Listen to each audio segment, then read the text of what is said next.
అహ్మదాబాద్ మృత్యు విహంగం ఎన్నో కుటుంబాల్లో తీరని శోకం మిగిల్చింది. మృత్యువు ఏ రూపంలో వస్తుందో ఊహించని చాలా మంది అమాయకులు ప్రమాదంలో మరణించారు.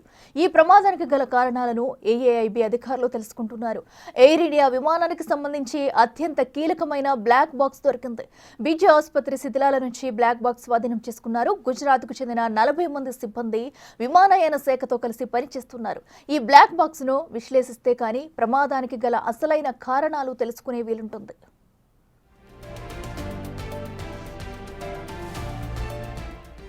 ప్రతి కమర్షియల్ విమానంలో 2 బాక్సులుంటాయి. అందులో ఒకటి ఫ్లైట్ డేటాను రికార్డ్ చేస్తే మరొకటి కాక్పిట్ వాయిస్ రికార్డుకు ఉపయోగపడుతుంది.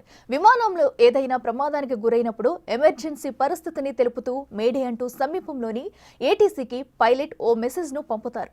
వీటితో పాటు పైలట్, కో పైలట్ల సంభాషణలన్నీ డిఎఫ్డిఆర్లో రికార్డ్ అవుతాయి. ఈ డిఎఫ్డిఆర్నే బ్లాక్ బాక్స్గా వ్యవహరిస్తారు.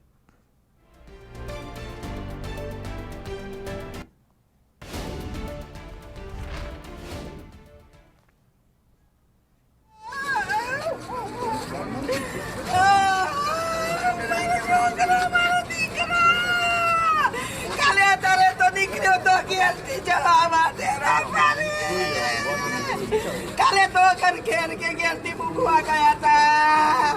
ओ हमारा प्रभु, हमारा परमेश्वर, हमारा दीकरा ना तने जो काम नहीं किया। ओ हमारा बाप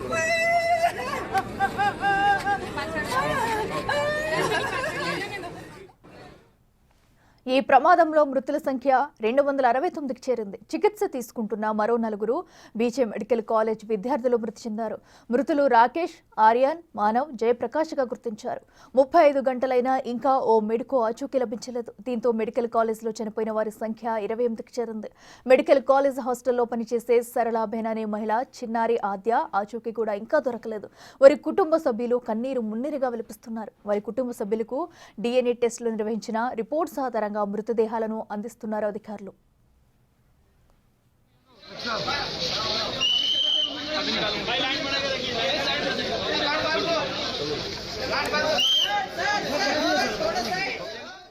ఎయిర్ ఇండియాకు డీజీసీఏ కీలక ఆదేశాలు జారీ చేసింది. విమాన ప్రమాదంపై ఇప్పటికే దర్యాప్తు ప్రారంభించిన డీజీసీఏ బోయింగ్ 787-8Y9 విమానాలను తనిఖీ చేయాలని ఎయిర్ ఇండియాను ఆదేశించింది. జనరల్ ఎలక్ట్రిక్ ఇంజన్లతో నడిచే ఎయిర్ ఇండియాకు చెందిన బోయింగ్ 787-8 డ్రీమ్ లైనర్ విమానాలకు ఇకపై కఠినమైన భద్రతా తనిఖీలను నిర్వహించాలని ఆదేశించింది. జూన్ 15వ తేదీ నుంచే అమలు చేయబోతున్నట్లు కూడా ప్రకటించింది.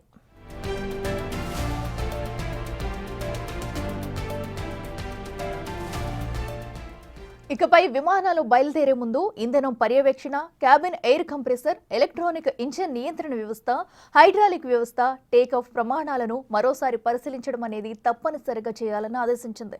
అంతేకాదు ఫ్లైట్ కంట్రోల్ ఇన్స్పెక్షన్స్ ప్రవేశపెడుతున్నారు. ఇంజిన్ సామర్థ్యాలకు సంబంధించిన తనిఖీలను 2 వారాల్లో పూర్తి చేయాలని ఎయిర్ ఇండియాకు సూచించింది.